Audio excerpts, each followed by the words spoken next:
Vuoi assaggiare una birra dove al suo interno scopri la specialità tipica friulana?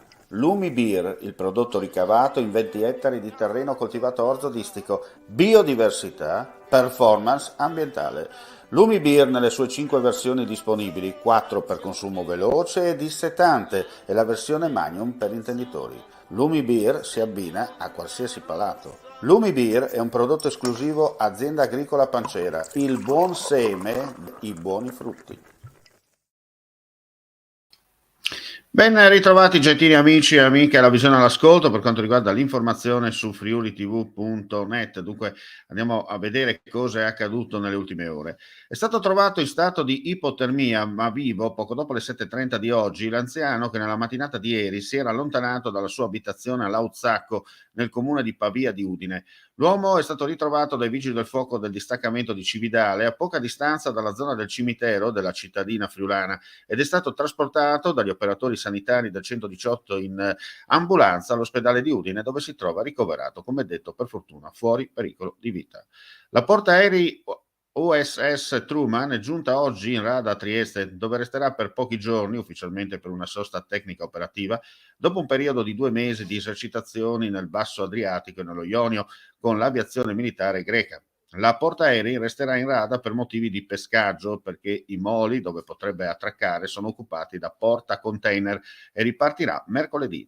Il Corpo Forestale Regionale, attraverso il nucleo operativo per l'attività di vigilanza ambientale, dall'inizio dell'anno ha intensificato i controlli sulla gestione dei rifiuti, in particolare in Friuli e Bisaccaria, provenienti dalle attività edili come inerti da demolizioni e terre e rocce provenienti da attività di scavo. La necessità di incrementare gli accertamenti e la vigilanza in questo settore è dovuta principalmente all'aumento degli interventi sul patrimonio edilizio, favoriti dall'agevolazione prevista in questo settore, che ha portato a una maggiore produzione di rifiuti derivanti da questa attività e le conseguenti necessità di conferirli in impianti autorizzati per lo smaltimento o recupero. Per quanto riguarda invece le terre e rocce da scavo, esiste anche la possibilità di riutilizzarle in altre attività edili, ma sempre nel rispetto delle relative norme. Un incontro istituzionale finalizzato a mantenere e rafforzare le relazioni diplomatiche del Comune di Udine con l'Oriente. Il Far East Film Festival è un evento di valore enorme per il Friuli Venezia Giulia e una grande occasione per abbattere le barriere e avvicinare i popoli. Così il sindaco di Udine Pietro Fontanini, che ha incontrato oggi il console generale della Repubblica di Corea, Kang Wing-sik, accompagnato dal vice console Kim Tai-woo e la funzionaria consolare Kim No-hiri. L'incontro si è tenuto a Palazzo d'Aronco nel tardo pomeriggio di ieri, prima dell'inaugurazione della 24esima edizione del Far East Film Festival. E con questa notizia chiudiamo qui questa edizione flash.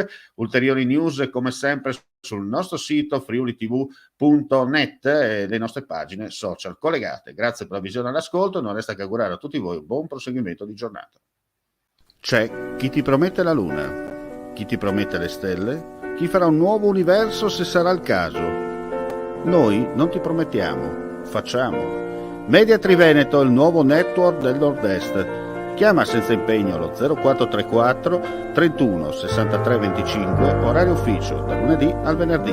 info@mediatriveneto.com.